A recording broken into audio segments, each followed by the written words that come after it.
നമസ്കാരം, എൻ്റെ പുതിയ വീഡിയോയിലേക്ക് സ്വാഗതം. അപ്പോൾ ഇന്നത്തെ വീഡിയോ ഒരുപാട് പേർക്ക് ഉപകാരപ്പെടും. കാരണം വളരെ ബേസിക് ആയിട്ടുള്ള കാര്യങ്ങൾ തന്നെയാണ് നമ്മൾ സംസാരിക്കുന്നത്. അതും ഒരു ജനറൽ ഓഡിയൻസിന് പോലും മനസ്സിലാകുന്ന രീതിയിലുള്ള കാര്യങ്ങളാണ് നമ്മൾ പറയുന്നുള്ളൂ. കാരണം ലോ ഓഫ് അട്രാക്ഷൻ ആയിക്കോട്ടെ, മൈൻഡ് പവർ ട്രെയിനിങ് ആയിക്കോട്ടെ, സോൾ ആയിക്കോട്ടെ, എന്താണെങ്കിലും ശരി, ഇതിനെക്കുറിച്ചൊരു ബേസിക് ഐഡിയ അറിഞ്ഞിരിക്കണം. നിങ്ങൾ കൺഫ്യൂസ്ഡ് ആവാണ്ടിരിക്കാൻ വേണ്ടിയിട്ടാണ് ഇത് നമ്മൾ ഈ വീഡിയോ ചെയ്യുന്നത്. തത്വം മനസ്സിലാക്കുക. ഞാൻ വീണ്ടും പറയുന്നു, കാര്യം മനസ്സിലാക്കി ചെയ്യുക. ഇല്ലെങ്കിൽ നിങ്ങൾ ഇതുകൊണ്ട് ചെയ്യുന്ന ഈ കാര്യം മനസ്സിലാക്കാതെ ചെയ്യുമ്പോൾ ഉണ്ടാകുന്ന പ്രശ്നം, കണ്ടമാനം സമയം, മാനിഫെസ്റ്റേഷൻസിന് സമയം എടുക്കും. അപ്പോൾ ഈ മാനിഫെസ്റ്റേഷന് സമയം എടുക്കുന്നതിന് പിന്നെ അടുത്ത കാരണം കണ്ടുപിടിക്കേണ്ടി വരും. മനസ്സിലായില്ലേ? ഇതിൻ്റെയൊക്കെ ഏറ്റവും ബേസിക് പ്രോബ്ലം എന്താണെന്ന് വെച്ച് കഴിഞ്ഞാൽ, വ്യക്തമായിട്ടുള്ള ഗൈഡൻസോട് കൂടി തന്നെ ആരും ഒന്നും ചെയ്യുന്നില്ല. രണ്ട്, ഈ ലോ ഓഫ് അട്രാക്ഷനെ ആവശ്യമില്ലാത്ത ഒരു ഫാൻറ്റസി കുത്തിക്കലർത്തി ഓരോ ട്രെയിനർമാർ ഓരോ ബുക്കിൽ പറഞ്ഞേക്കുന്ന കാര്യങ്ങൾ പറയുന്നു എന്നല്ലാതെ ഇതിൻ്റെ സത്ത മനസ്സിലാക്കി ട്രെയിൻ ചെയ്യിക്കുന്നില്ല. ഇതുകൊണ്ട് അനാവശ്യമായ സമയം പോവാണ്. ബേസിക് ഡിഫറൻസ് മനസ്സിലാക്കുക. ടെക്നിക്ക് എന്തിനാണ്? ഒരുപാട് ടെക്നിക്കുകൾ ഹിന്ദി ചാനലായിക്കോട്ടെ, ഇംഗ്ലീഷ് ചാനൽസ് ആയിക്കോട്ടെ, മലയാളം ചാനൽസ് ആയിക്കോട്ടെ, ധാരാളം ടെക്നിക്കുകൾ നിങ്ങളിലേക്ക് പ്രൊവൈഡ് ചെയ്യുന്നുണ്ട്. എന്തിനാണ് ടെക്നിക്ക്? നമ്മുടെ തലച്ചോറിൽ ന്യൂറൽ പാത്ത് വേ ജനറേറ്റ് ചെയ്യണം. കാരണം കാലങ്ങളായിട്ട് ഇപ്പം എൻ്റെ ഈ വീഡിയോ കാണുന്ന നിങ്ങൾ ഓരോരുത്തർക്കും ഓരോ ഏജ് ഗ്രൂപ്പായിരിക്കും. ഈ ലോ ഓഫ് അട്രാക്ഷൻ എന്ന് പറയുന്ന ഒരു അറിവ് നിങ്ങളിലേക്ക് വരുന്നതിന് മുമ്പ് കാര്യമായിട്ട് പല കാലഘട്ടങ്ങളിൽ നിങ്ങളുടെ അകത്തൊക്കെ കയറിയിരിക്കുന്ന പലതരത്തിലുള്ള ആവശ്യമുള്ളതും ആവശ്യമില്ലാത്തതുമായിട്ടുള്ള പലതും നിങ്ങളുടെ ബ്രെയിൻ സ്റ്റോർ ചെയ്ത് വെച്ചിട്ടുണ്ട്. അതിൽ ഇമോഷണലി നിങ്ങളെ വീക്കറാക്കിയേക്കുന്ന കാര്യങ്ങളുണ്ടായിരിക്കും, ഫിസിക്കലി നിങ്ങളെ വീക്കാക്കിയ കാര്യങ്ങളുണ്ടാവാം, മെൻ്റലി വീക്കാക്കിയേക്കുന്ന കാര്യങ്ങളുണ്ടാവാം, പല കാര്യങ്ങളുണ്ടാവാം. അപ്പോൾ ഇനി നിങ്ങളുടെ ഒരു സക്സസിനേക്ക് തടയുന്ന ഘടകങ്ങൾ ഏതൊക്കെ രീതി വേണമെങ്കിലും ഉണ്ടാവാം. ഇതെല്ലാം നിലനിർത്തി നമ്മൾ സംസാരിക്കുകയാണെങ്കിൽ തലച്ചോറിനകത്തൊരു ബഞ്ച് ഓഫ് ന്യൂറോൺസ് ജനറേറ്റ് ആയിട്ടുണ്ട്. ഈ ബഞ്ച് ഓഫ് ന്യൂറോൺസ് നിങ്ങൾ അതുപോലെ ജനറേറ്റ് ചെയ്ത് നിലനിർത്തിയിട്ടാണ് നിങ്ങളുടെ മുന്നിലേക്ക് ഈ ലോ ഓഫ് അട്രാക്ഷൻ വീഡിയോസ് ഒക്കെ വന്നേക്കുന്നത്. അപ്പോൾ ഈ ലോ ഓഫ് അട്രാക്ഷൻ വീഡിയോസ് കാണുമ്പോൾ പലരും പറയുന്നുണ്ട് നിങ്ങൾ വിശ്വസിക്കണമെന്ന്. അപ്പോൾ വിശ്വസിക്കണം എന്ന് പറയുന്ന കാര്യത്തെ ഞാൻ എതിർക്കുന്നതിൻ്റെ കാര്യം, നിങ്ങൾക്കൊരു കാര്യത്തിൽ ബോധ്യം ഉണ്ടാവുമ്പോൾ നാച്ചുറലി നിങ്ങൾ വിശ്വസിച്ചോളും. ദൈവമുണ്ട് എന്ന് വിശ്വസിക്കാൻ പറയുന്നതാണ് ഏറ്റവും വലിയ തെറ്റ്. മനസ്സിലായില്ലേ? ദൈവമുണ്ടോ നിങ്ങൾ വിശ്വസിക്കാത്ത ആ പ്രശ്നം എന്ന് പറയും. ഒരു കാര്യം നമുക്ക് ബോധ്യം വരുമ്പോൾ നാച്ചുറലി വിശ്വാസം വന്നോളും. കഷ്ടപ്പെട്ട് വിശ്വസിക്കേണ്ട ആവശ്യം വരുന്നില്ല. ലോ ഓഫ് അട്രാക്ഷൻ ഇത് തന്നെയല്ലേ പറയുന്നത്? നിങ്ങൾ വിശ്വസിക്കുന്നില്ല, നിങ്ങളുടെ ബിലീഫ് പോരാ. നിങ്ങൾക്ക് പനി വരും, നിങ്ങൾക്ക് ക്യാൻസർ വരും എന്ന് നിങ്ങൾ വിശ്വസിച്ചിട്ടാണോ നിങ്ങൾക്ക് അസുഖം വരുന്നത്? അല്ലല്ലോ, മെജോറിറ്റി ആൾക്കാർക്കും അല്ലല്ലോ. ഇത് തന്നെയാണ് എൻ്റെ ഉത്തരം. അപ്പം വിശ്വസിക്കാത്ത ഒരു കാര്യം നിങ്ങളിലേക്ക് സംഭവിക്കുന്നുണ്ടെങ്കിൽ എന്തുകൊണ്ട് സംഭവിക്കുന്നു? മനസ്സിലായില്ലേ? ഇങ്ങനെ ഒരുപാട് ലെയേഴ്സ് ഉണ്ട്. അപ്പം അവിടെയാണ് നമ്മൾ മനസ്സിലാക്കേണ്ടത്, നമ്മൾ ആവശ്യമില്ലാത്ത രീതിയിൽ നമ്മുടെ തലച്ചോറിനകത്ത് ന്യൂറൽ പാത്ത് വേ ജനറേറ്റ് ചെയ്തേക്കുന്നു. ഈ ആവശ്യമില്ലാത്ത രീതിയിൽ ന്യൂറൽ പാത്ത് വേ നമ്മുടെ ബോധം കൊണ്ടോ നമ്മൾ അറിവോടു കൂടിയോ അറിവില്ലാതെയോ പലതരത്തിലുള്ള ന്യൂറൽ പാത്ത് വേ ബ്രെയിനിൽ സ്റ്റോർ ആയി കഴിഞ്ഞാൽ ബ്രെയിൻ അതിനനുസരിച്ചുള്ള സിറ്റുവേഷൻസ് മാത്രമേ ജനറേറ്റ് ചെയ്യത്തുള്ളൂ. അതിനൊരുപാട് ലെയേഴ്സ് വേറെ ഉണ്ടെന്നിരിക്കട്ടെ. അപ്പോൾ ഈ same pattern of situations create ആകുന്ന സംഗതി അത്രയും സ്ട്രോങ് ആണ്. മൈൻഡ് സ്ട്രോങ് ആണ്. ഓക്കെ, മൈൻഡ് വീക്കറൊന്നുമല്ല. നിങ്ങൾ ഇമോഷണലി വീക്കാണ്, നിങ്ങൾ പറയും ഞാൻ വീക്കായി. നോ, മൈൻഡ് അത്രയും സ്ട്രോങ് ആണ് നിങ്ങളെ വീക്കാക്കാൻ. കത്തിയോ? അപ്പോൾ ഇങ്ങനെ നെഗറ്റീവായിട്ടിരിക്കുന്ന സിസ്റ്റത്തിലേക്കാണ് നമ്മൾ പുതിയൊരു ഡേറ്റ നിങ്ങൾ അങ്ങനെ ചെയ്യും, ഈ ടെക്നിക്ക് ചെയ്യും. അപ്പോൾ എന്താണെന്ന് വെച്ച് കഴിഞ്ഞാൽ മെജോറിറ്റി ആൾക്കാർക്കും ഇതിനെ എങ്ങനെ ഇറേസ് ചെയ്യണമെന്ന് അറിയത്തില്ല. നിലവിൽ കാലഘട്ടങ്ങളായിട്ട് ഇതിനെ പല രീതിയിൽ നെഗറ്റീവ് ആക്കിയിരിക്കുന്ന സിസ്റ്റത്തെ എങ്ങനെ പോസിറ്റീവ് ആക്കണം എന്നുള്ള കാര്യം അറിയത്തില്ല. പോസിറ്റീവ് ആക്കാതെ അല്ലെങ്കിൽ ആ സിസ്റ്റത്തെ ഒന്ന് ന്യൂട്രലൈസ് ആക്കാതെയാണ് അവർ പുതിയ ഡേറ്റ, കുറേ പോസിറ്റീവ് അഫർമേഷൻസ്, ഗ്രാറ്റ്യൂഡ് ടെക്നിക്ക്, ആ ടെക്നിക്ക്, ഈ ടെക്നിക്ക്, കുറേ ടെക്നിക്കുകൾ ചെയ്യുന്നു. അൾട്ടിമേറ്റ്ലി ടെക്നിക്കുകളെന്ന് പറഞ്ഞു കഴിഞ്ഞാൽ ബ്രെയിൻ പാത്ത് വേ ജനറേറ്റ് ചെയ്യിക്കുക എന്നൊരു ഒറ്റ ഉദ്ദേശം മാത്രമേ ഉള്ളൂ. തലച്ചോറിനകത്ത് ന്യൂറൽ പാത്ത് വേ ജനറേറ്റ് ചെയ്യിക്കുക, മറ്റൊന്നും തന്നെയില്ല. അത് ഓരോരുത്തരും ചെയ്യുന്നതും ഓരോരുത്തരും മനസ്സിലാക്കുന്നതനുസരിച്ചിരിക്കും അവിടെ അത് രജിസ്റ്റർ ആകുന്നത്. യെസ്, നിങ്ങൾ ടെക്നിക്ക് ചെയ്താലും നിങ്ങളത് ഏത് ആസ്പെക്റ്റ് ചെയ്യുന്നു, എന്ത് മനസ്സിലാക്കി ചെയ്യുന്നു എന്നതനുസരിച്ചിരിക്കും നിങ്ങളുടെ സിസ്റ്റത്തിലേക്ക് ആ ഒരു ഇവൻ നമ്മളെല്ലാ ക്ലാസ്സിലും എൻ്റെ ആയിക്കോട്ടെ പലരുടെയും ക്ലാസ്സിൽ 21 days ആണ് പ്രാക്ടീസ്. എന്ന് വെച്ച് കഴിഞ്ഞാൽ 21 ഡേയ്സ് മിനിമം ഒരു 21 ദിവസമെങ്കിലും വേണം തലച്ചോറിനകത്ത് ന്യൂറൽ പാത്വേ ജനറേറ്റ് ചെയ്യാൻ തന്നെ. എത്ര പേരത് കൃത്യമായിട്ട് ചെയ്യുന്നുണ്ട്? അപ്പം ജനറേറ്റ് ചെയ്താൽ മാനിഫെസ്റ്റേഷൻ സംഭവിക്കുമോ?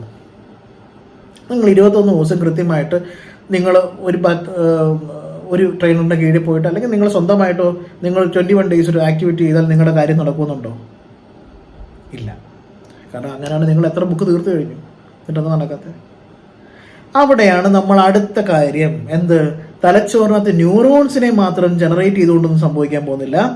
എക്സിസ്റ്റിംഗ് ന്യൂറോൺസും എക്സിസ്റ്റിംഗ് എനർജിയെ എങ്ങനെ കൈകാര്യം ചെയ്യണമെന്ന് അറിയണം. അപ്പൊ അതിന്റെ പോരായ്മ എവിടാ സംഭവിച്ചേക്കുന്നത്? അവിടെയാണ് നമ്മൾ സ്പിരിച്വലി നമ്മൾ വീണ്ടും ഈ കോറിലേക്ക് ഇറങ്ങുന്നു. അടുത്ത തലം എനർജി. ഒരു വ്യക്തിയുടെ എനർജി എവിടെയാണ്? ഒരു വ്യക്തിയുടെ വൈബ്രേഷൻ ഏത് തലത്തിലാണ്? ലോ ഓഫ് അട്രാക്ഷൻ എന്ന് പറഞ്ഞാൽ നിങ്ങൾ എന്ത് ആഗ്രഹിക്കുന്നു നടക്കുന്നതല്ല, നിങ്ങൾ എന്താണോ അത് മാനിഫെസ്റ്റ് ചെയ്യും. നിങ്ങൾ എത്തരത്തിലുള്ള വ്യക്തിയാണോ അതിനനുസരിച്ചുള്ള വ്യക്തികളും സാഹചര്യങ്ങളും മാത്രമേ നിങ്ങളുടെ ലൈഫിലേക്ക് വരത്തുള്ളൂ. നിങ്ങളൊരു ഹയർ വൈബ്രേഷൻ പേഴ്സൺ ആണെങ്കിൽ നിങ്ങളൊരു ഹയർ വൈബ്രേഷൻ വേ ഓഫ് ലൈഫിലേക്ക് നിങ്ങൾ പോകും. നിങ്ങളൊരു ലോവർ വൈബ്രേഷൻ പേഴ്സൺ ആണെങ്കിൽ നിങ്ങൾക്ക് അതനുസരിച്ചുള്ള വ്യക്തികളും സാഹചര്യങ്ങളും മാത്രമേ നിങ്ങളിലേക്ക് വരത്തുള്ളൂ. ഓക്കെ, അപ്പോൾ അടുത്ത പോസിബിലിറ്റി മനസ്സിലാക്കി. ഒരു വ്യക്തിയുടെ വൈബ്രേഷൻ ഫ്രീക്വൻസിക്ക് അനുസരിച്ചുള്ള സാഹചര്യങ്ങൾ മാത്രമേ അവരുടെ ബ്രെയിൻ പാത്വേ എന്നാ എഴുതി വെച്ചാലും കിട്ടത്തുള്ളൂ. അതിൻ്റെ എക്സാമ്പിൾ പറഞ്ഞുതരാം. ഇപ്പം ചില വ്യക്തികൾ പറയും, ഞാൻ ആഗ്രഹിച്ച് ഇന്ന കാര്യം നടന്നു. ചിലപ്പോൾ നിങ്ങൾ ആഗ്രഹിച്ചേക്കുന്ന ഒരു കാർ വാങ്ങാനായിരിക്കാം. നിങ്ങൾ കാറ് വാങ്ങി, നിങ്ങൾ ആഗ്രഹിച്ച, അപ്പോൾ എല്ലാ ദിവസവും എഴുതിയേ എന്നെ ഇന്നത് വേണം, ഇന്ന കാറ് വേണം, എന്നെ കാറ് വേണം. കാറ് വാങ്ങിച്ചു, പക്ഷേ കാലങ്ങളായിട്ടുള്ള അവരുടെ വൈബ്രേഷൻ ലെവൽ ലോ അല്ലേ, ലോവർ വൈബ്രേഷൻ നിന്നിട്ടല്ലേ ഈ പ്രാക്ടീസ് എല്ലാം ചെയ്തേക്കുന്നത്. കാറ് വാങ്ങി വലിയ താമസം വേണ്ട, ആ കാറ് മൂലമായിരിക്കും ഏറ്റവും വലിയ ദുഃഖം ഉണ്ടാകാൻ പോകുന്നത്. കാരണം ഇതിനെ മറികടക്കാനുള്ള അടുത്ത സിസ്റ്റം നമ്മൾ ചെയ്യുന്നില്ല. നമ്മൾ LKG ക്ലാസ് ഞാൻ വീണ്ടും പറയുന്നു, അഫർമേഷൻസ്, ഗ്രാറ്റിറ്റ്യൂഡ്, ഇങ്ങനെയൊക്കെയുള്ള ടെക്നിക്സ് എന്ന് പറയുന്നത്, ഈ പറയുന്ന തരത്തിലുള്ള സിംപ്ലസ്റ്റ് ടെക്നിക്സ് ഒക്കെ LKG സിലബസ് ആണ്. ഈ LKG സിലബസിനകത്തൊരു കംഫർട്ട് കണ്ടിട്ട് എനിക്കത് മതി എന്നാണ് മെജോറിറ്റി ആൾക്കാർ. ഇപ്പോൾ എൻ്റെ ഈ വീഡിയോ കണ്ടുകൊണ്ടിരിക്കുന്ന ആൾക്കാരിൽ, എൻ്റെന്നല്ല ലോകത്ത് തന്നെ ഈ വീഡിയോസ് കണ്ടുകൊണ്ടിരിക്കുന്ന ആൾക്കാരിൽ 1% ആൾക്കാരേ ഉള്ളൂ സക്സസിലേക്ക് പോകത്തുള്ളൂ. 1% ആൾക്കാർ. കാരണം അവർ ഈ പറയുന്ന പുതിയ പുതിയ അപ്ഡേഷൻസും പുതിയ പുതിയ കാര്യങ്ങളും മനസ്സിലാക്കി ലൈഫിൽ പകർത്തി അവർ ലൈഫിൽ അപ്ലൈ ചെയ്ത് ജീവിക്കുന്നവരാണ്. അല്ലാതെ എനിക്കൊരു സംഗതി കിട്ടിയിട്ടുണ്ട്, ഞാൻ ഇതിനനുസരിച്ച് മാത്രമേ പോകത്തുള്ളൂ, ഇത് മതി എന്ന് പറയുന്നവരാണ് മെജോറിറ്റി. അവരെത്ര ഹാർഡ് വർക്ക് ചെയ്താലും ഈവൻ ടെക്നിക്കുകൾ കൊണ്ട് കൂമ്പാരം കൂട്ടിയാലും അവരുടെ മാനിഫെസ്റ്റേഷനും സ്ലോ ആയിരിക്കും. അറ്റ് ദ സെയിം ടൈം അവർക്ക് കിട്ടുന്ന ഔട്ട്പുട്ട് സ്ലോ ആയിരിക്കും. ബിക്കോസ് അവർ ഇതിൻ്റെ അപ്പുറത്തേക്ക് പോകാൻ ശ്രമിക്കുന്നില്ല. അവർ ആ കംഫർട്ട് ഇരിക്കുവാണ്, എളുപ്പപ്പണിയിൽ നിൽക്കുകയാണ്, LKG സിലബസ് നിൽക്കുകയാണ്. കാരണം എന്തിനായിരുന്നു അപ്പോൾ ചോദിക്കാം, എന്തിനായിരുന്നു LKG സിലബസ്? ഏത് കാര്യത്തിനും പറ കഴിഞ്ഞിട്ടുള്ളല്ലോ അടുത്ത കാര്യം. നമ്മൾ ഏതെങ്കിലും വ്യക്തി നമ്മളെ കൊണ്ടുപോയി ആദ്യമേ കൊണ്ട് 10ാം ക്ലാസ് ഇരുത്തിയോ? 10ാം ക്ലാസ് ആണ് ഇമ്പോർട്ടൻറ്റ്, ജീവിതത്തിന്റെ വഴിത്തിരിവ്. നമ്മൾ അതുകൊണ്ട് 10ാം ക്ലാസ്സിലാണോ ആദ്യം കൊണ്ടിരുത്തിയത്? അല്ല, LKG ക്ലാസ്സിലാണ്. കാരണം അവന് ബേസ് വേണ്ടേ? ഈ ബേസ് ജനറേഷൻ ആയിരുന്നു ഇത് ടെക്നിക്ക് എന്ന് പറഞ്ഞ് നമ്മൾ ക്രിയേറ്റ് ആക്കിയേക്കുന്ന പല തരത്തിലുള്ള കാര്യങ്ങൾ. അപ്പം ആ ടെക്നിക്ക് വർക്കൗട്ട് ആവാതെ വന്നപ്പോഴാണല്ലോ നമ്മൾ അടുത്ത പോസിബിലിറ്റി നോക്കുന്നത്. എന്താണ് കാരണം? അപ്പോഴാണ് നമ്മൾ മനസ്സിലാക്കുന്നത് ഓരോ വ്യക്തിയുടെ എനർജി ലെവൽ ഓരോ വ്യക്തിയുടെ എനർജി ലെവൽ അനുസരിച്ചിരിക്കും അവരുടെ വൈബ്രേഷൻ. അപ്പോൾ നിങ്ങൾ ആഗ്രഹിച്ചാലും ആ വൈബ്രേഷൻസിലേക്ക് തന്നെ ആഗ്രഹം നിൽക്കുന്നുള്ളൂ. പലർക്കും ജോലി കിട്ടിയിട്ടുണ്ട്, പക്ഷെ ജോലി കിട്ടിക്കഴിഞ്ഞിട്ട് കിട്ടണ്ടായിരുന്നു തോന്നിയിട്ടില്ല പലപ്പോഴും ഈ പറയുന്ന ടെക്നിക്കുകൾ ഉപയോഗിച്ച് തന്നെ. കാരണം അവർ ടെക്നിക്കിലാണ് പ്രാധാന്യം കൊടുത്തത്, അവരുടെ ഫ്രീക്വൻസി കയറാക്കാൻ ശ്രമിച്ചിട്ടില്ല. ആ കിട്ടിയിരിക്കുന്നത് ഞാൻ ആദ്യം തൊട്ടേ പറയുന്ന കാര്യം, അതൊക്കെ ഞാൻ എൻ്റെ ലൈഫിൽ നിന്ന് പഠിച്ച പാഠങ്ങളാണ് കേട്ടോ. കാരണം കിട്ടിയിരിക്കുന്നൊന്നും നഷ്ടപ്പെടാൻ പാടില്ല. കിട്ടിയിരിക്കുന്നതൊക്കെ നമ്മൾ എത്ര കാലം ജീവിച്ചിട്ടുണ്ടോ അത്രയും കാലം തന്നെ അതിൻ്റെ മാക്സിമം പ്രൊഡക്ടിവിറ്റി നമുക്ക് ഉപയോഗിക്കാൻ പറ്റണം. അത് ഉപയോഗിക്കാൻ പറ്റാത്ത എന്തുകൊണ്ട് സംഭവിക്കുന്നില്ല ആൾക്കാർക്ക്, എന്തുകൊണ്ട് കിട്ടിയത് നഷ്ടപ്പെടുന്നു? അപ്പോഴാണ് മനസ്സിലാക്കുന്നത് അവരുടെ വൈബ്രേഷൻ ഫ്രീക്വൻസി മാച്ച് ചെയ്യാൻ, ഹയർ ആക്കാൻ അവർ ശ്രമിക്കുന്നില്ല. അപ്പോൾ വൈബ്രേഷൻ ഫ്രീക്വൻസി ഹയർ ആക്കാൻ ശ്രമിക്കാത്തതുകൊണ്ട് തന്നെ അവർക്ക് ആ ദുഃഖം എന്ന് പറയുന്ന കാര്യം പെർമനൻ്റ്ലി ഒന്ന് കഴിയുമ്പോൾ അടുത്ത് വന്നുകൊണ്ടേയിരിക്കും. കാരണം സെയിം വൈബ്രേഷനേ പോകത്തുള്ളൂ. ഓക്കെ, അങ്ങനെ നമ്മൾ നോക്കിയപ്പോഴാണ് എന്തുകൊണ്ടാണ് ഈ വൈബ്രേഷനെ ഇപ്പം പല ആൾക്കാർക്കും, അപ്പം നമുക്ക് വൈബ്രേഷനും എനർജിയും റെസൊണൻസും ഒക്കെ നമുക്ക് മനസ്സിലായി. രണ്ടാമത്തെ ഘട്ടം കഴിഞ്ഞു. മൂന്നാമത്തെ കാര്യം എങ്ങനെ, അതിൻ്റെ അടുത്ത തലം എന്താണ്? അവിടെയാണ് നമ്മുടെ 7 ആധാര ചക്രങ്ങളിലുണ്ടായിരിക്കുന്ന ഡിപ്ലീഷൻസ് കാരണം ചില ആൾക്കാർക്ക് നല്ല ആരോഗ്യമുണ്ട്, പക്ഷെ പണമില്ല. ചില ആൾക്കാർക്ക് നല്ല പണമുണ്ട്, പക്ഷെ ആരോഗ്യമില്ല. ചിലർക്ക് നല്ല ബന്ധമുണ്ട്, പക്ഷെ പണവും ആരോഗ്യമില്ല. ചിലക്ക് നല്ല ബന്ധങ്ങളില്ല, പക്ഷെ പണവും ആരും. അപ്പം എന്താ ഈ പല തരത്തിലുള്ള ഏറ്റക്കുറച്ചിലുകൾ പല ആൾക്കാർക്കും ഉണ്ടാകുന്നത്? അവിടെയാണ് ഓരോ വ്യക്തിയുടെയും എനർജി ലെവൽ അത് എന്തിൻ്റെ അടിസ്ഥാനപ്പെടുത്തിയിട്ടാണ്? 7 ആധാര ചക്രങ്ങളുമായിട്ട് അടിസ്ഥാനപ്പെടുത്തിയിട്ടാണ്. അപ്പോൾ ഈ 7 ആധാര ചക്രത്തിനകത്ത് ഏതെങ്കിലും ഒരെണ്ണം കൂടിയും കുറഞ്ഞിരിക്കുന്നതുകൊണ്ടാണ് ചിലർക്ക് അവർ അട്ടർ ടോക്സിക് ആണെങ്കിലും അവർക്ക് അഭിവൃദ്ധി ഭയങ്കരമായിട്ടുണ്ടാകും, പക്ഷെ ആ വ്യക്തിയിൽ നിന്നും പ്രകൃതിക്ക് കിട്ടുന്നതെല്ലാം നെഗറ്റീവ് ആയിരിക്കും, അല്ലേ? ചിലർക്ക് എല്ലാവർക്കും നന്മ ചെയ്യുന്ന വ്യക്തിയായിരിക്കാം, എല്ലാവർക്കും നല്ലത് സംഭവിക്കണമെന്ന് ചിന്തിക്കും, പക്ഷെ അവർക്ക് എന്നും ദുഃഖവും ദുരിതവും കഷ്ടപ്പാടുമായിരിക്കും. ഇതിൻ്റെയൊക്കെ മൂല കാരണം എന്താ? ഈ പറയുന്ന 7 ചക്രകളിനകത്ത് ഓരോ ചക്രകൾക്കും ഓരോ ബന്ധമാണ്, ഓരോന്നിനും ഓരോന്നാണ്. ഈ കാര്യങ്ങൾ മനസ്സിലാക്കി കൃത്യമായിട്ട് ബാലൻസ് ചെയ്യുന്നവന് ഇതെല്ലാം ആസ്വദിക്കാൻ പറ്റും, എല്ലാം മെയിൻറ്റെയിൻ ചെയ്യാനും പറ്റും. ചിന്തിക്ക്, നമ്മുടെ സൊസൈറ്റിയിൽ അഭിവൃദ്ധി സക്സസ് മെയിൻറ്റെയിൻ ചെയ്ത് പോകുന്നവരില്ലേ? നിങ്ങളുടെ കൺമുന്നിൽ തന്നെ പലരും ഇല്ല. ഞാൻ ആരാന്ന് എടുത്തു പറയുന്നില്ല. വലിയ വലിയ കാര്യങ്ങൾ നമ്മളിപ്പോൾ കണ്ടുകൊണ്ടിരിക്കുകയാണ് ഈ ഒരു ടൈം പീരീഡിൽ. എന്തുകൊണ്ട് അതിൽ തന്നെ അത്ര അഭിവൃദ്ധി നിൽക്കുന്ന വ്യക്തിക്ക് എന്തുകൊണ്ട് ഹെൽത്ത് ഇഷ്യൂ വരുന്നു? അപ്പോൾ ഹയർ വൈബ്രേഷൻ ആയ എല്ലാം റെഡിയാവുമെന്നാണോ അതിൻ്റെ അർത്ഥം? അപ്പോൾ അവിടെ നോക്കണ്ടേ? അവിടെയാണ് ഞാൻ അങ്ങനെ തന്നെ പറയുന്നു. ഞാൻ ആദ്യമായിട്ട് ഇൻട്രൊഡ്യൂസ് ചെയ്ത പാറ്റേൺ ഓഫ് ലൈഫ് എന്ന് പറയുന്ന ഘടകം, അവിടെയാണ് നമ്മൾ അടുത്ത പോസിബിലിറ്റി. അപ്പോൾ നമ്മൾ ചക്രകളും കഴിഞ്ഞു, അതിൻ്റെ കാര്യം കണ്ടുപിടിച്ചൊന്ന്. അപ്പോൾ ചക്രകളിൽ ഡിപ്ലീഷൻസ് ഉണ്ടാകുന്നതിൻ്റെ കാരണം എന്താണ്? എന്തുകൊണ്ട് ഒന്ന് കൂടി ഒന്ന് കുറഞ്ഞു, ഒന്നും മറ്റത് കിട്ടുന്നില്ല? അവിടെയാണ് പാറ്റേൺ ഓഫ് ലൈഫ് എന്ന് പറയുന്ന സംഗതി. അപ്പോൾ ഓരോ വ്യക്തിയുടെയും പാറ്റേൺ എങ്ങനെ ക്രിയേറ്റ് ആയി? അപ്പോൾ പാറ്റേൺ ക്രിയേഷനോ നമ്മൾ ആദ്യം പറഞ്ഞേക്കുന്ന തലച്ചോറിനകത്തെ ന്യൂറോൺസിനും തമ്മിലുള്ള ബന്ധം മനസ്സിലായോ? ഇങ്ങനൊരു സർക്കിളുണ്ട്. അപ്പോൾ ഇത് മനസ്സിലാക്കി ഇത് ദൂരീകരിച്ച് കൃത്യമായിട്ട് മുന്നോട്ട് പോകുന്നവൻ, കപ്പാസിറ്റി ഹയർ ആക്കുക എന്ന് പറയുന്ന കാര്യം, അതിൻ്റെ സെൻസ് മനസ്സിലാക്കി പോകുന്നവൻ സക്സസ്സിലേക്ക് പോയിക്കൊണ്ടേയിരിക്കും. അല്ലാത്ത ആൾക്കാരെന്താണ്? എളുപ്പപ്പണി നോക്കും. ആ എളുപ്പപ്പണി നോക്കുന്ന മെജോറിറ്റി ആൾക്കാർ ലൈഫിൽ സക്സസ് ആയിട്ടില്ല, ഞാൻ മനസ്സിലാക്കിയെടുത്തോളം. ബാക്കി 1%, 2% ആൾക്കാർ ലോ ഓഫ് അട്രാക്ഷനെ വളരെ സീരിയസ്, ലോ ഓഫ് അട്രാക്ഷൻ എന്ന് പറയുന്ന ഒരു പോസിബിലിറ്റി മനസ്സിലാക്കി അതിനെ സീരിയസ് ആയിട്ട് അപ്രോച്ച് ചെയ്ത് അനുനിമിഷം ഹാർഡ് വർക്ക് ചെയ്യുന്നു. എന്ന് വെച്ചാൽ നമുക്ക് ഏത് കാര്യത്തിനും പഠിച്ചെങ്കിലേ പ്രാക്ടീസ് ചെയ്യാൻ പറ്റുള്ളൂ. നിങ്ങൾ എക്സ്പേർട്ട് ആവണം. നിങ്ങൾ എക്സ്പേർട്ട് ആവാതെ, ഞാനിപ്പോൾ ഇവിടെ നിന്ന് വലിയ ഡയലോഗ് അടിക്കുന്നു, ഇത് ഞാൻ ഒന്നും പഠിക്കാതെ ഒന്നും അറിയാതെ എനിക്ക് ഒന്നും പ്രസന്റ് ചെയ്യാൻ പറ്റില്ല. ഞാൻ ഈ പറയുന്ന കാര്യങ്ങൾ നിങ്ങൾക്ക് നിങ്ങളുടെ അനുഭവമായിട്ട് തട്ടിച്ച് നോക്കുമ്പോൾ ശരിയാണെന്ന് തോന്നും. എന്തുകൊണ്ടാണ്? കാരണം ഇത് ലൈഫിൽ നിന്ന് നമ്മൾ എടുത്തേക്കുന്ന എക്സ്പീരിയൻസ്. നമ്മളൊരു ബുക്ക് വായിച്ച് റെഫർ ചെയ്തേക്കുന്നില്ല. നിങ്ങളെപ്പോലെ ഒരുപാട് ആൾക്കാർ എന്നിലേക്ക് വന്ന് അവരുടെ അനുഭവത്തിൽ നിന്ന് നമ്മൾ മനസ്സിലാക്കിക്കുന്നത് ഇങ്ങനെയാണ് ലൈഫ് ഫ്രെയിം ആവുന്നത്. എല്ലാവർക്കും ഒരു ലൈഫ് ഒരേ പാറ്റേൺ ഒന്നും അല്ല, പലർക്കും പല പാറ്റേൺ ആണ്. ഇനി ഓരോരുത്തർക്കും ഇപ്പം നിങ്ങൾ പലരും നോക്കിയാൽ മതി, പല ട്രെയിനർമാരും പലരും നമ്മുടെ യൂട്യൂബിനകത്തായിക്കോട്ടെ പലരും പല ജോലി ചെയ്യുന്നു. എങ്ങനെ? പല ആൾക്കാരെയും ചെയ്യുന്നത് കണ്ട് അതുപോലെ ആകാൻ ശ്രമിക്കുകയാണ്. അതും അവരുടെ ഒരു കർമ്മം അവർ ഉണ്ടാക്കുന്ന ഒരു പ്രശ്നമാണ്. അവരുടെ കർമ്മ അവരെ ഉണ്ടാക്കുന്ന കൺഫ്യൂഷനാണ്. കാരണം അവർ ചെയ്യേണ്ട ഡ്യൂട്ടി മറിച്ച് അവർ വേറൊരാൾ ചെയ്യുന്നത് കണ്ട് അതുപോലെ ആകാൻ ശ്രമിക്കുന്നു, ഇമിറ്റേറ്റ് ചെയ്യാൻ ശ്രമിക്കുന്നു. അവസാനം അവരെങ്ങും ആയിപ്പോകുന്നില്ല. ഇതാണ് സംഭവിച്ചുകൊണ്ടിരിക്കുന്നത്. കാരണം ഇവിടെ എല്ലാം സംഭവിച്ചുകൊണ്ടിരിക്കുന്നത് കൃത്യമായിട്ട് അവനവൻ്റെ സോൾ എന്ന് പറയുന്ന കാര്യം എന്താണ്, മൈൻഡ് എന്താണ് നമുക്ക് തന്നത്, നിങ്ങളുടെ ലൈഫിലേക്ക്, നിങ്ങളുടെ ലൈഫ് എന്താണ് നിങ്ങളുടെ ലൈഫിലേക്ക് നിങ്ങളിലേക്ക് പുഷ് ചെയ്തുകൊണ്ട് തന്നുകൊണ്ടിരിക്കുന്നത്. നിങ്ങളിലേക്ക് ആ പുഷിങ് കിട്ടിയിട്ട് നിങ്ങൾ അതിന് എന്ത് ചെയ്തു, ഇങ്ങനെ ഒരുപാട് കാര്യമുണ്ട്. പലർക്കും ലൈഫ് നമ്മളിലേക്ക് പുഷ് ചെയ്യുന്നത് മനസ്സിലാകുന്നത് പോലുമില്ല. മനസ്സിലായിട്ട് വേണമല്ലോ എല്ലാം ചെയ്യാൻ. അപ്പോൾ ഇത്രയും കാര്യങ്ങളുള്ളൊരു കാര്യത്തെ അവിടെ ആത്മാർത്ഥമായിട്ട് കൺസിസ്റ്റൻ്റായിട്ട് ഇൻറ്റൻഷൻ നന്നാക്കി ചെയ്യുന്നവരും നമ്മുടെ സമൂഹത്തിൽ കോടീശ്വരനായിക്കോട്ടെ, പണം ഉണ്ടാക്കുന്നവനായിക്കോട്ടെ, സമാധാനം ജീവിക്കുന്ന ആരായിക്കോട്ടെ, എത്ര ശതമാനമുണ്ട്? ചുരുക്കമേ ഉള്ളൂ. കാരണം ചുരുക്കം ആൾക്കാർ മാത്രമേ ഉള്ളൂ അത് മനസ്സിലാക്കി ചെയ്യാനും അതിനുള്ള എഫേർട്ടും പഠിക്കുകയും പ്രാക്ടീസും ചെയ്യത്തുള്ളൂ.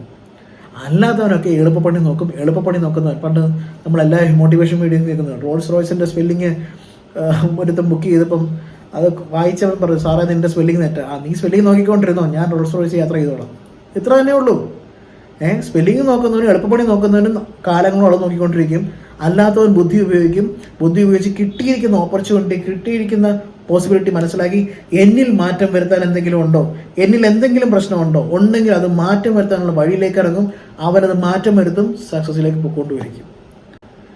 കാരണം സക്സസ് എന്ന് പറഞ്ഞു കഴിഞ്ഞാൽ എന്തെങ്കിലും ഒരു കാര്യം ലഭിക്കുന്നതല്ല, അതൊരു ജേർണിയാണ്. അത് എന്നും ചെയ്യുന്നവന് മാത്രം പറഞ്ഞിട്ടുള്ളതാണ്. അപ്പോൾ എല്ലാ ദിവസവും ടെക്നിക്ക് ചെയ്താൽ സക്സസ് ആവുമോ? ഇല്ല. എല്ലാ ദിവസവും ശരി അങ്ങനെയാണെങ്കിൽ എനർജി ലെവൽ ഹയർ ആക്കുക എന്ന് പറഞ്ഞ് കുറേ പല വഴി ഇപ്പോൾ പോസിബിലിറ്റി, ഇപ്പോൾ മെഡിറ്റേഷൻ, അങ്ങനെ പല ആൾക്കാർ പല രീതിയിൽ കൂടെ ചെയ്യുന്നുണ്ട്. ഇപ്പോൾ മെഡിറ്റേഷൻ ചെയ്യാൻ വേണ്ടി മാത്രം പോയിട്ട് എത്ര പേര് സക്സസ് ആയി? യോഗ മാത്രം ചെയ്തിട്ട് എത്ര പേര് സക്സസ് ആയി? കാരണം ഞാൻ ഈ നേരത്തെ പറഞ്ഞേക്കുന്ന brain pathway, vibration, energy level, ഓരോ ആധാര ചക്രങ്ങളുടെയും ഇതെല്ലാം റെഡിയാവാനില്ലേ? അവിടെ തന്നെ പാറ്റേൺ മനസ്സിലാക്കിയിട്ടുണ്ടെങ്കിൽ പാറ്റേണെ തിരുത്താൻ ശ്രമിക്കണ്ടേ? ഇത്രയും കാര്യങ്ങൾ വേണ്ടേ ഒരു പ്രോപ്പർ സക്സസ്സിന്? ആലോചിച്ചോ. ഇത്രയും കാര്യങ്ങൾ കൃത്യമായിട്ട് ചെയ്ത് മനസ്സിലാക്കി ഇനി അതിനൊരുപാട് താമസമുണ്ടോ? ഒരുപാട് കഷ്ടപ്പാടാണോ? നമ്മളെല്ലാവരും ജീവിക്കുന്നത് 2024 അല്ലേ? നമ്മളാരും പ്രാചീനമായിട്ടുള്ള സിസ്റ്റമോ പ്രാചീനമായിട്ടുള്ള ഒരു ഗാഡ്ജറ്റോ ഒന്നും അല്ല ഉപയോഗിക്കുന്നത്. നമ്മൾ കാലത്തിനനുസരിച്ച് അപ്ഡേറ്റഡ് ആയിട്ടാണ് പോകുന്നത് അല്ലേ? ആ അപ്ഡേഷൻസ് നമ്മുടെ ചിന്തകളിലുണ്ടാവണം, നമ്മുടെ പ്രവൃത്തിയിലുണ്ടാവണം. അത് തന്നെ ഞാനും ചെയ്യുന്നത്. ഏറ്റവും സിംപിളസ്റ്റ് ആയിട്ട് എങ്ങനെ ഈ കാര്യം ഇൻജക്റ്റ് ചെയ്യാം, ഒരാൾ വന്നു കഴിഞ്ഞാൽ അയാളെ എങ്ങനെ പറഞ്ഞ് മനസ്സിലാക്കാം, അയാളിലേക്ക് ഇത് എങ്ങനെ ഇൻജക്റ്റ് ചെയ്യാം, അയാളെ കൊണ്ട് എങ്ങനെ ചെയ്യിപ്പിക്കാം, അയാളത് എങ്ങനെ ചെയ്യണം, അത് കൃത്യമായിട്ട് ചെയ്യുന്നവർക്ക് റിസൾട്ട്. അത്ര മാത്രമേ ഉള്ളൂ. അല്ലാതെ നിങ്ങൾ രാവിലെ തൊട്ട് ഇത്ര മണിക്കൂർ ഇവിടെ വേറെ പണിയില്ലേ? ഈ ലൈഫ് ജീവിക്കുന്നത് സർവ്വസമയം മെഡിറ്റേഷൻ ചെയ്തുകൊണ്ടിരിക്കാനോ, മണിക്കൂറിൽ ഇത്ര മണിക്കൂർ മെഡിറ്റേഷൻ ചെയ്തുകൊണ്ടിരിക്കാനോ, ഇത്ര മണിക്കൂർ യോഗ ചെയ്തുകൊണ്ടിരിക്കാനൊന്നുമല്ല. നമ്മൾ ഇതെല്ലാം ചെയ്യുന്നത് ഇന്ന് സന്തോഷമായിട്ട് അവനവൻ്റെ ആവശ്യമുള്ള കാര്യങ്ങൾ നേടി സമാധാനമായിട്ട് ജീവിക്കാനാണ്. അപ്പോൾ അതിന് ഞാൻ എന്ന് പറയുന്ന വ്യക്തി ഒരിക്കലും ഹാർഡ് വർക്ക് ചൂസ് ചെയ്യുന്ന വ്യക്തിയല്ല. ഏറ്റവും എളുപ്പത്തിൽ എങ്ങനെ കാര്യം നേടാവോ അതാ ഞാൻ നോക്കത്തുള്ളൂ. ഇല്ലാത്തവൻ വേറെന്തെങ്കിലും ടെക്നിക്കുണ്ട്. കാരണം അവനിൽ മാറ്റം വരുത്തുന്ന കാര്യം ശ്രദ്ധിക്കുന്നില്ല, അവനിലാണ് പ്രശ്നം ചിന്തിക്കുന്നില്ല. ആ ടെക്നിക്ക് ചെയ്യാം, എന്നിട്ട് എനിക്കത് കിട്ടണം, അത് കിട്ടിയാൽ ഞാൻ സന്തോഷവാനാവും. എൻ്റെ വൈബ്രേഷൻ ഹയർ ആകുമ്പോഴാണ് എന്നിലേക്ക് ഹയർ വൈബ്രേഷൻ സിറ്റുവേഷൻസും മെറ്റീരിയൽസും ലഭിക്കുന്നതെന്നുള്ള ബേസിക് നോളജ് പോലും ഇഗ്നോർ ചെയ്തിട്ടാണ് മെജോറിറ്റി ആൾക്കാരും പൊയ്ക്കൊണ്ടിരിക്കുന്നത്. അതുകൊണ്ട് തന്നെ എന്ത് സംഭവിക്കുന്നില്ല? അവർക്ക് നടക്കുന്നില്ല, മാനിഫെസ്റ്റേഷൻസ് നടക്കാതെ വരുന്നു, സമയം കണ്ടമാനമാകുന്നു. അപ്പോൾ ക്വിക്ക് 10x വഴി നോക്കുന്നു. ഏത് വഴി നോക്കിയാലും അവനവൻ ഹയർ ആകുക എന്ന് പറയുന്ന പ്രോസസ്സുണ്ട്. അതിലേക്ക് ശ്രദ്ധിക്കാതെ അത് പ്രോപ്പർ ആവാത്തിടത്തോളം കാലം നിങ്ങൾ ടെക്നിക്കുകൾ പലതും അപ്ലൈ ചെയ്യുമായിരിക്കാം. ഞാൻ ഈ പറയുന്ന കാര്യം നിങ്ങൾക്ക് കേൾക്കുമ്പോൾ ഒഫൻസീവായിട്ട് തോന്നാം. വാട്ട് എവർ ഇറ്റ് ഈസ്, നിങ്ങൾ ഇരുത്തി ചിന്തിച്ച് നോക്കുക. നിങ്ങളിൽ മാറ്റേണ്ട മാറ്റം നിങ്ങളിലാണ്, വേറെ എവിടെയോ അല്ല. അത് നിങ്ങൾ എടുക്കാത്തിടത്തോളം കാലം നിങ്ങളിലേക്ക് പ്രകൃതി എന്തുമാത്രം പോസിബിലിറ്റി മുന്നിൽ കൊണ്ടു തന്നാലും, കാരണം എൻ്റെ വേറെ വശം കൂടെ ഞാൻ പറയാം, നിങ്ങളുടെ ആത്മാവിനറിയാം നിങ്ങൾ എന്ത് ചെയ്താൽ നന്നാവും, എന്ത് ചെയ്താൽ ഫ്ലോപ്പ് ആവും എന്നുള്ളത് വ്യക്തമായിട്ടറിയാം. മെജോറിറ്റി ആൾക്കാർക്ക് അത് മനസ്സിലാവുന്നില്ലെന്നേ ഉള്ളൂ. നിങ്ങളുടെ മുന്നിലേക്ക് നിങ്ങളുടെ സോള് കൊണ്ടുവരുന്ന കാര്യം നിങ്ങൾ ഇഗ്നോർ ചെയ്യാൻ തുടങ്ങുന്ന കാലം തൊട്ട് നിങ്ങളുടെ സോള് തന്നെ പണിയാൻ തുടങ്ങും. കാരണം നിങ്ങൾക്ക് ആവശ്യമുള്ള നിങ്ങളുടെ ലൈഫിൽ സംഭവിക്കാൻ പോകുന്ന ഒരു അപകടത്തെ ഒഴിവാക്കാൻ വേണ്ടിയിട്ടായിരിക്കാം ഈ പോസിബിലിറ്റി നിങ്ങളിലേക്ക് തന്നത്. അല്ലെങ്കിൽ എത്ര പേര് ഇതൊക്കെ അറിയുന്നുണ്ട്. അപ്പോൾ ആ അപകടം ഒഴിവാക്കാനുള്ള പോസിബിലിറ്റി മുന്നിൽ കാണുമ്പോഴും ക്രിട്ടിക്കായിട്ട് ചിന്തിക്കുന്ന മെജോറിറ്റി ആൾക്കാരുണ്ട്. അവർക്കിട്ട് അവരെക്കാൾ ബുദ്ധിയുള്ള, ഇപ്പം സോളിൽ വിശ്വസിക്കുന്നുണ്ടെങ്കിൽ നിങ്ങൾ മനസ്സിലാക്കിയിട്ടുണ്ടെങ്കിൽ അറിയാം, ഈ ഒരൊറ്റ ജന്മത്തിൽ വന്നേക്കുന്നൊന്നുമല്ല, അനേകായിരം ശരീരത്തിലൂടെ പ്രവേശിച്ച് വന്നതല്ലേ. നമ്മൾ ഈ കാണുന്ന ബോധത്തിനേക്കാൾ അപ്പുറത്തെ ബോധത്തിലാണ് നിൽക്കുന്നത് സോള്. അതായത് നമ്മളെക്കാൾ വലിയ സെറ്റപ്പ് ആ സോള് നിൽക്കുന്നത്. അതിൻ്റെ അടുത്ത് നമ്മൾ അതിബുദ്ധി കാണിക്കാൻ പോയാൽ നമ്മൾ ഒരു പഴമൊഴി കേട്ടിട്ടുണ്ട്, എന്താ, അതിബുദ്ധി ആപത്തുന്നു. അത്രയേ ഉള്ളൂ. നമ്മുടെ സോളിനിട്ട് നിങ്ങളെ രക്ഷിക്കാനുള്ള സാഹചര്യം മുന്നിൽ കൊണ്ടുവന്നിട്ട് അതിനേക്കാൾ വലിയ നമ്പർ എടുത്ത് നമ്മളിരിക്കുക. അപ്പോൾ നമ്മുടെ സോള്, നീ ഇല്ലെങ്കിൽ നിൻ്റെ ശരീരം എനിക്ക് വേണ്ടോ, അടുത്ത ശരീരം കയറാനുള്ള വഴി അത് നോക്കും. ഞാൻ സെൻസ് മനസ്സിലാവുന്നുണ്ടോ? ഇത് മനസ്സിലാവുന്നവർക്ക് മനസ്സിലാവും, ഇതിനേക്ക് കൂടുതൽ ശ്രദ്ധിച്ചവർക്ക് മനസ്സിലാവും. അല്ലാത്ത ആൾക്കാർക്ക് ഇപ്പോൾ ഞാൻ ഈ പറഞ്ഞത് എന്താണെന്ന് പോലും മനസ്സിലായെന്ന് വരത്തില്ല. കാരണം ഇതിനേക്കാൾ ക്ലാരിറ്റിയിൽ ഇത് പറയാൻ പറ്റില്ല. മനസ്സിലാക്കേണ്ട ഒറ്റ കാര്യമുള്ളൂ. ഇപ്പം അരവിന്ദ് ബാബു എന്ന് പറയുന്ന ഈ ഒരു ശരീരത്തിലൊന്നും അല്ല ആദ്യമായിട്ടും ഇത് വന്നേക്കുന്നത്.